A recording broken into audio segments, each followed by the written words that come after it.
Hello student, welcome to my channel. Here I am explaining today's topic is work.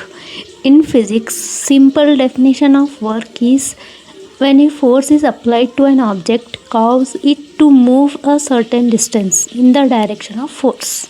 So it is the definition of force. I will explain you in Hindi also because you need to get it very easily. Okay. If I explain you in your mother tongue, you will get it easily. You can remember for long life. अगर आप किसी object को, किसी चीज़ को एक जगह से दूसरी जगह लेकर जाना चाहते हैं तो वहाँ पर आपको क्या करना पड़ेगा, एक ताकत अप्लाई करना पड़ेगा, एक फोर्स अप्लाई करना पड़ेगा। तो वहाँ पे फोर्स अप्लाई करने के बाद वो जो चीज़ है वो अपनी जो ओरिजिनल पोजीशन रहेगी उससे हटकर दूसरी फाइनल पोजीशन पर पहुँचेगी। अदरवाइज़ अगर बिना आप फोर्स अप्लाई करें किसी भी ऑब्जेक्ट को, किसी भी चीज़ को उसके प्लेस से नहीं हटा सकते।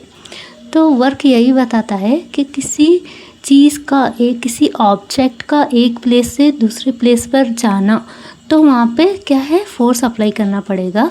एक तो आपको फोर्स अप्लाई करना पड़ेगा, तब वो ऑब्जेक्ट वो उसकी ओरिजिनल पोजीशन से दूसरी फाइनल पोजीशन पर जाएगा, तो उसको हम क्या कहेंगे, वर्क।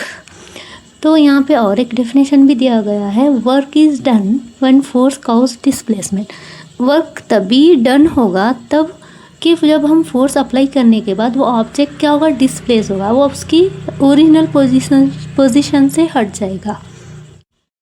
एक सिंपल एग्जांपल दूंगी। जैसा आप एक चॉक पीस है, उसको आप क्या करना चाहते हैं, फ्लोर पे रखे हुआ है, ज़मीन पर है, तो उसको उठाकर आप बेंच पे रखना चाहेंगे या फिर टेबल पे रखना चाहेंगे। तो तब आपको क्या करना पड़ेगा, सम अमाउंट, छोटे से अमाउंट में आपको फोर्स अप्लाई करना पड़ेगा। फ्लोर से वो चॉकपीस को उठाना पड़ेगा, वापस से उसे रखना पड़ेगा टेबल के ऊपर। तो चॉकपीस का जो ओरिजिनल पोजीशन था वो था फ्लोर। तो आपने ग्रेविटी के अगेंस्ट एक अमाउंट ऑफ फोर्स अप्लाई किया, तब जाकर वो जो चॉकपीस है, चॉकपीस यहाँ पर क्या रहेगा, ऑब्जेक्ट, वो कहाँ पर रखेंगे आप, टेबल पर। तो ये जो सिंपल ये जो करे हैं आपने, चॉकपीस को उठाकर बेंच पे रखे हैं ऑब्जेक्ट को, तो ये क्या होगा, वर्क।